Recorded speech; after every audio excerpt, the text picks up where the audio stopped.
from New Hanover County Schools Television. Three-time Blue Ribbon winner for the North Carolina Schools Public Relations Association for Outstanding Electronic Media. This is your School News. Welcome to Your School News for the week of March 30th through April 5th. I'm Ryan Spurney. Topping our newscast this week, Middle School Battle of the Books competition is held, Gregory Teacher is the recipient of a major grant, and nominations open for the President's Education Awards. Topping our newscast this week, New Hanover County Schools recently held its annual Middle School Battle of the Books competition at Williston Middle School. It was a close battle among the 8 middle schools this year. With a complete report on the event is YSN reporter Dylan Grace. 28 plots, hundreds of characters, numerous settings, and countless details to remember. That was the challenge that faced this year's Battle of the Book competitors. The purpose of the Battle of the Books program is to encourage reading by all students at the middle school level. Students, regardless of ability, are exposed to quality literature representing a variety of literary styles and viewpoints by prominent authors in the area of young adult literature. I read the books over and over and over, and at our school, our librarian gives us the list as soon as she can, so I started last year reading them and read them over the summer. And we also do mock Battle of the Books tournaments, so we will go up and Miss Coley, our librarian, will ask us questions and we'll have to answer them, so that definitely helps. The Battle of the Books competition is similar in style to the TV series Family Feud. Every question asked in a battle is answered by the title and author of the book. The game format helps to create interest and excitement in reading. Through the fun and excitement of the competition, students improve reading skills, mature in their choices of reading materials, and acquire a broader knowledge base. We kind of had figured out which teams we needed to worry about, so we weren't as worried about that. But it's kind of difficult just to calm my nerves because I get nervous extremely easily. I think I got better than last year. I learned how to do it. Last year, I was kind of overwhelmed with all the books, but this year, I figured out how to spread it apart. And I think I practiced more than last year. Last year, I didn't get to go up much. This year, I'm going up every time. Books included in this year's battle included Home of the Brave, The House of Scorpion, The Red Pyramid, and Chasing Lincoln's Killer. In the past, scores were tallied by hand, but thanks to an industrious parent, once again this year's battle featured electronic scoring. This year's Battle of the Books competition was coordinated by Roberta Troy, media specialist at Murray Middle School, and Gretchen Nash, media specialist at Noble Middle School. Carrie Swift of Follett School Solutions and Kim Ratcliffe of WECT served as guest moderators for the tournament. This year's event was a close game right up until the very end, but ultimately Roland Grice emerged victorious with a final score of 141 points, making them the 2015 NHCS Middle School Battle of the Books District Champions. Roland Grice will now advance to the Regional Battle of the Books competition. Reporting for Your School News, this is Dylan Grace. Williston Middle School has hosted a 2-week Artist-in-Residence program called the Clothesline Muse as part of a grant supported by the New England Foundation for the Arts, the North Carolina Arts Council, and the UNCW Office of Cultural Arts. The Clothesline Muse is a unique theatrical experience including dance, percussive music, spoken word, interview text, video, and interactive art. Artists Nena Freelon and Maya Freelon came to the school and shared the significance of the clothesline in African American history. Over the course of the 2 weeks, the artists worked with 30 students, helping them create 3 art projects to help them express how they saw themselves and take a closer look at who they were. On my shirt, I have been creative around these 2 days. I have been writing about my childhood and about my present today, about what I like to do, and this has been a really fun experience to me. I have learned many things that I have not learned from Miss Maya and Miss Nina, and this has been fun to do. The entire school participated in a final project in which each person designed a small segment of a quilt out of tissue paper. The individual sections were then combined together to make a giant piece of art. In addition to the 2-week residency, Nena and Maya also invited the students to a performance of the Clothesline Muse held at Keenan Hall. Overall, it was a fascinating time for the Williston students as they learned about art, history, and themselves. Citing health concerns stemming from his fight against cancer last year and a more focused drive at helping other needs within the Holland High School athletic department, Scott Braswell stepped down as head football coach on Wednesday after 18 seasons. Braswell helped guide the Vikings to numerous conference championships during his time on the sidelines, in addition to an undefeated season and state title in 2007, along with a number of other accolades he's received over the years as head coach. Braswell missed a majority of the 2014 season after being diagnosed with chordoma, a rare cancer that forms in the spine. Hoggard played inspired football during his absence and rode Braswell's return to an appearance in the 4A East Regional Final. The longtime leader, for whom the football stadium is named, becomes the fourth coach in the area to leave his post this offseason. In other news, Caroline Corder, teacher at Gregory Elementary School of Science, Mathematics, and Technology, is the recipient of a $1,346 grant from Triangle Community Foundation, together with Blogden IDEC Foundation, for the Ignite the Power of STEM competitive grant program. The program was one of 34 awarded in the statewide program. The program provides one-time grants to support science education programs and projects in public and charter elementary, middle, and high schools represented at the 2014 Bridging the Gap STEM Education Conference, as well as nonprofits represented at the conference who serve K-12 students.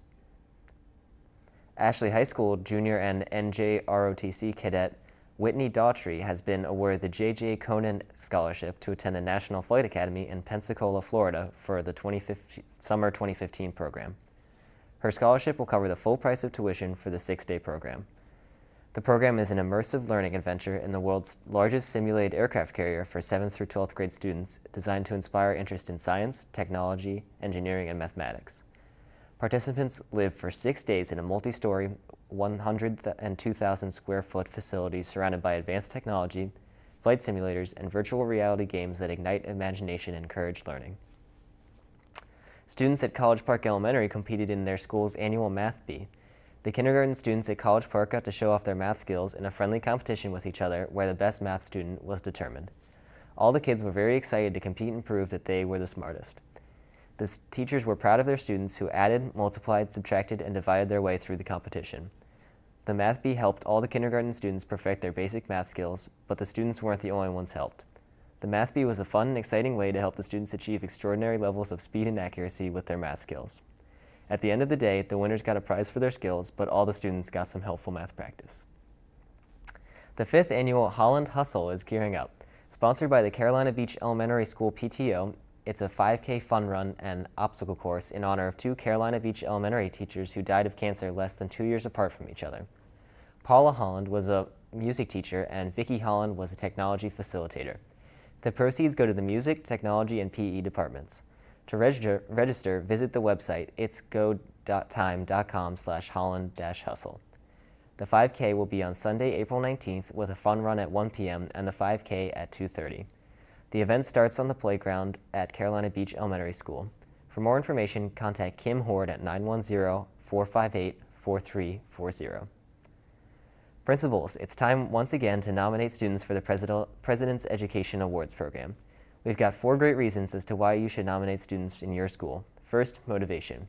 Create the defining moment in a student's life. 2, reward academic success. The President's Award for Educational Excellence recognizes academic success in the classroom. Third, honor educational growth. This award recognizes students that show outstanding educational growth, improvement, commitment, or intellectual development in their academic subjects, but do not meet the criteria for the Educational Excellence Award. Finally, celebrate great students. Each year, thousands of elementary, middle, and high school principals participate by recognizing deserving students.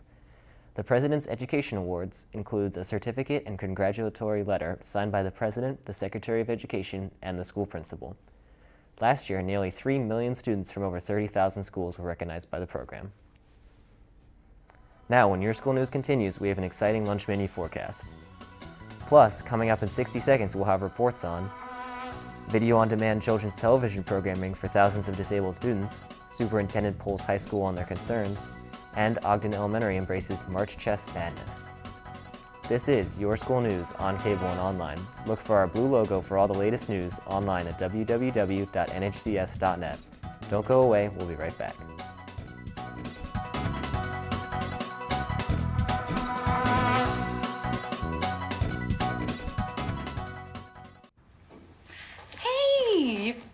out like that?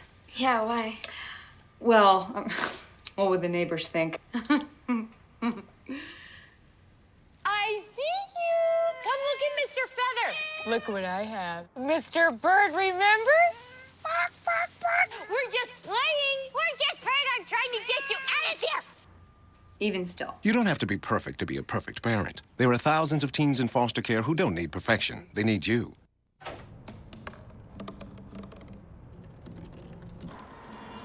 Everybody has a dream.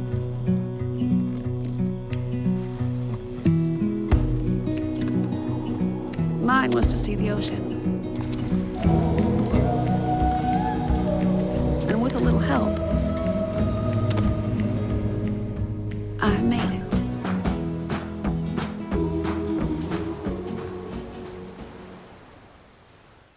Thank you for calling your GED Pep Talk Center. All right, now, are you ready for your GED Pep Talk? Being nervous is okay. It just shows that you're serious about getting your diploma. A lot of things are scary. Heck, I'm scared of clowns. No quiero oír. Danny, no lo puedo hacer. DMC, life in your pep talk style. Just keeping it real, Debs, just keeping it real.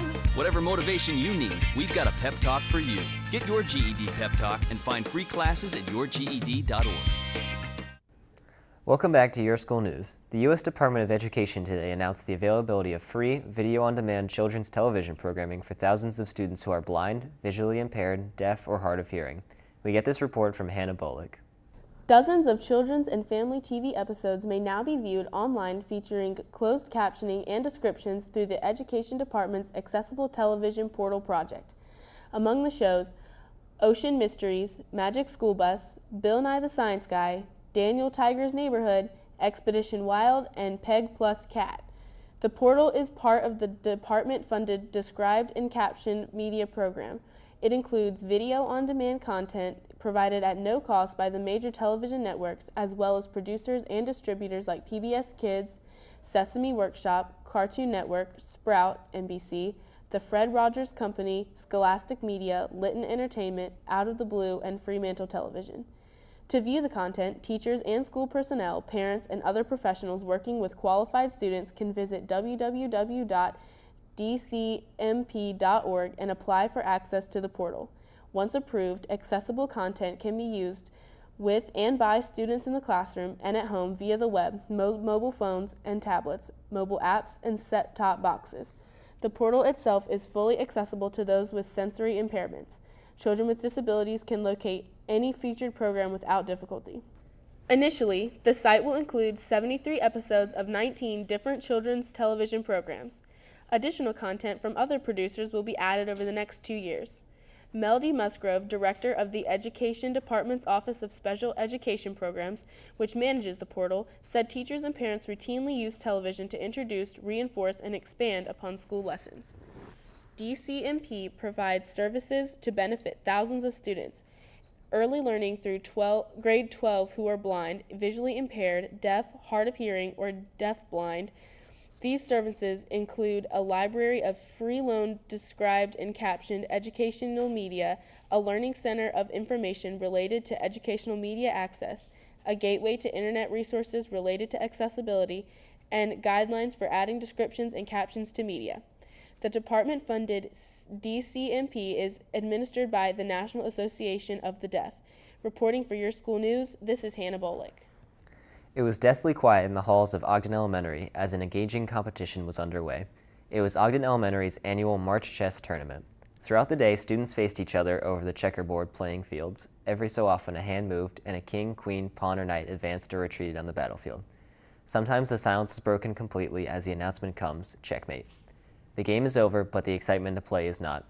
This winner will immediately strike up another match, and the process starts over. Ogden Elementary's annual March Chess match has become a tradition at the school. Some may underestimate the ability of elementary school students to grasp the technical nuances of chess, but even first graders pick up the game quickly. The benefits of playing chess are numerous: improved problem-solving skills, strategic thinking, confidence, work ethic, and creativity. Ogden's tournament is strictly recreational, and staff prefer to keep it that way. But they do want their students to be proud that they know how to play chess and to continue to play chess through their adult lives. New Hanover County Schools Superintendent Dr. Tim Markley will welcome 30 high school students to his annual Superintendent Student Advisory Breakfast. The participating students represented the district's 7 high schools and had an opportunity to meet with the superintendent to discuss student issues of concern. With a report on the event is YSN reporter Bobby Blue. The annual Superintendent's Student Advisory Breakfast was held once again this year in the Board of Education Center. 4 students from each of the district high schools was selected to represent their peers in Dr. Markley's efforts to better address the needs of the students of New Hanover County. During the breakfast, students talked about teacher effectiveness, classroom structures, parking, technology, and graduation project. I think the meeting was very positive for students since, like he said, they only talk mostly to the principals, school boards, and our teachers. But when you get down and you can talk to the students and you can see the environment they're in, it gives you a great idea on what's happening in the school. So, I mean, I definitely was able to express my opinion, and I think other people were able to do so as well. This annual event, started by Dr. Markley 5 years ago, is designed to generate awareness and understanding of the overall operations of the school district, which students can then share with their school community. The Breakfast Roundtable also gives students a voice to express their personal perspectives on how the district is run and have an opportunity to offer suggestions on how the district can be improved. Students answered questions from the superintendent honestly and openly, discussing the hardest parts of school and even sharing stories of teachers who were disengaged, condescending, and unprepared to teach class.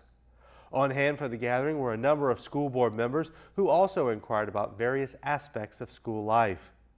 Once again, the Student Roundtable was a huge success for everyone involved, and it gave students an opportunity to participate in the growth and development of the school system that is a part of shaping their future and the future of their peers. Reporting for Your School News, this is Bobby Blue. Now don't go away. Coming up, the Sneetches are on the march as Dr. Seuss celebrations continue. Your School News will continue after the break.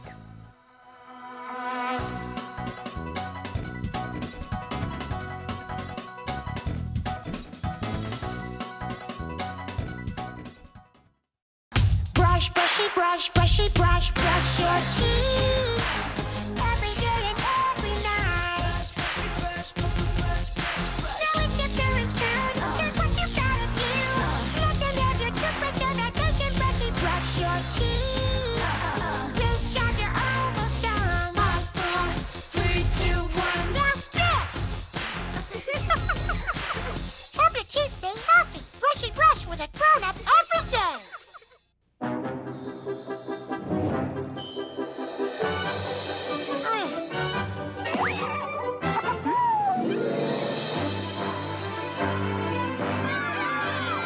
Once they've outgrown their toddler seat, they're still not ready for adult safety belts alone.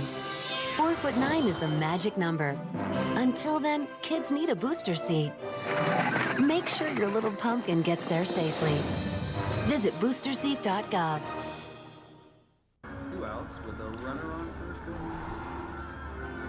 Now the big guy comes up to bat, hitting .342 with 92 RBIs and 36 home runs.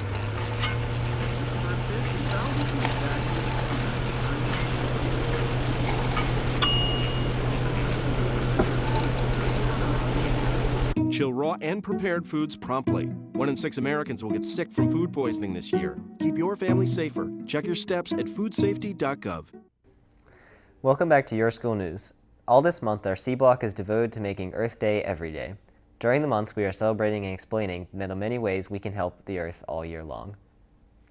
With our nation's population doubling over the past 50 years, our thirst for water is growing, and at least 36 states are facing water shortages. In fact, the need for conserving water is becoming more and more critical. Water is one of our most precious resources, and we need it to survive. It is important that we work together and start using water more efficiently in order to save money, energy, and resources. We get a report on the importance of water conservation from YSN reporter Cassie Williamson.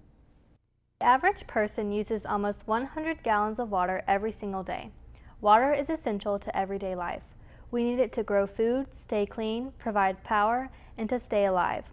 We are using up our planet's water faster than it can be replenished. Even though about 70% of Earth's surface is covered by water, less than 1% is available for us to use. And our water comes from the Cape Fear River, but it doesn't come from the Cape Fear River here in downtown. We have to pump it in from Kings Bluff Pumping Station, which is where our intake is. And that's about 25 miles upstream in Bladen County, and that's because we get saltwater intrusion the closer you get down towards the ocean. So it's very difficult and very expensive process to treat salt water. So we have to go further up the river to get our fresh water supply. There are plenty of simple, easy ways to cut back on the amount of water you use in your home. Make sure there are no leaks in your house. Simple things like turning off the tap while you are brushing your teeth or washing your hands can really help to save water.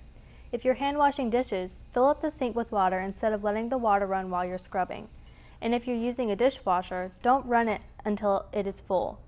It's always good to save some water and make sure we've got it for the future.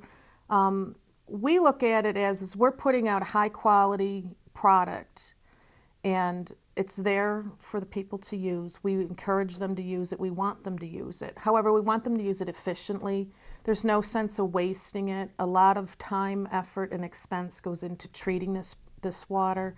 So you're using the same water that you would use, it's high quality drinking water, as you would use to water your lawn or to hose off a driveway.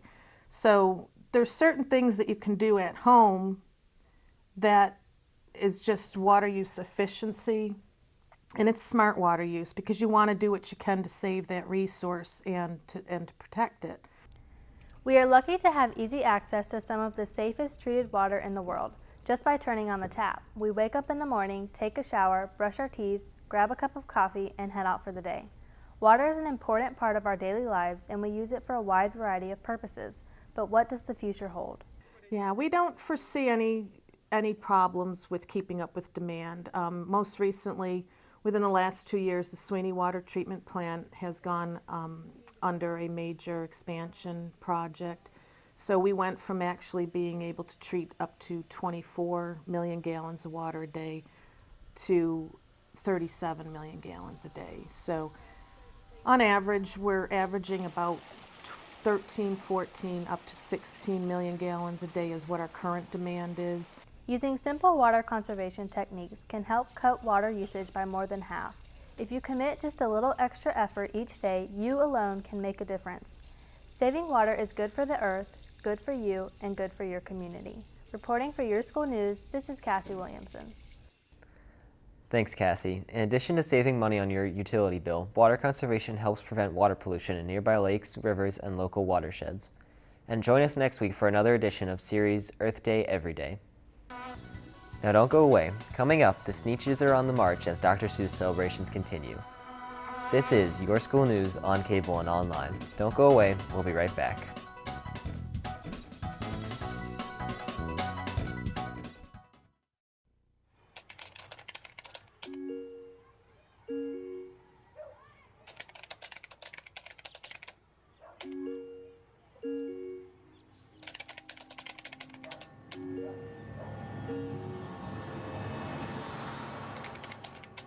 Every day, online predators make their way into homes uninvited and unnoticed. Help delete online predators. To learn what you can do to protect your kids' online life, visit cybertipline.com.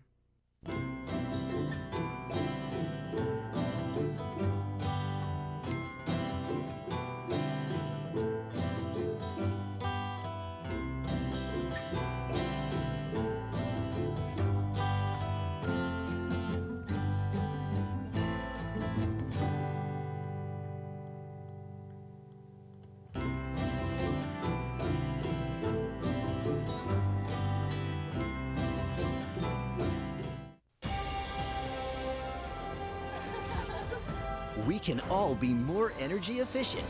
It's easy. Use energy-saving light bulbs. Energy Smart Power Strips. And turn off electronics and appliances when not in use. Learn what you can do today at energy.gov/tink. Welcome back to Your School News. Mrs. Diane Snow's kindergarten students at Coddington Elementary celebrated the anniversary of Dr. Seuss's birth with a special performance for the school. The class performed a play version of Dr. Seuss's picture book, The Sneetches. In this classic story, there's an important lesson on discrimination. Sneetches try to keep up with the in crowd. As the story unfolds, both the star-bellied Sneetches and the plain-bellied Sneetches learn that they are all just Sneetches underneath, and learn to be friends with each other. For the play, the kindergartners dressed up in yellow Sneetch costumes. From the beak to the feather heads, the students were all in full costume. Mrs. Snow led the students through the play. As she read the story, they repeated it, acting out the scenes. They also broke out into song at key moments in the play. The play taught students the follies of discrimination and celebrated Dr. Seuss's birthday in a fun and creative way. That does it for this edition of Your School News. Recapping some of our main stories, Roland Grice Middle School won this year's Battle of the Books competition, Gregory Teacher is the recipient of a major grant from Triangle Community Foundation, and principals can nominate students for the President's Education Awards. Remember, Your School News is on cable and online, and don't forget to start your morning with our Light and Lively morning show weekdays at 6 a.m. I'm Ryan Spurney. On behalf of the entire YSN crew, thanks for watching New Hanover County Schools TV on the Learning Network. Have a great week.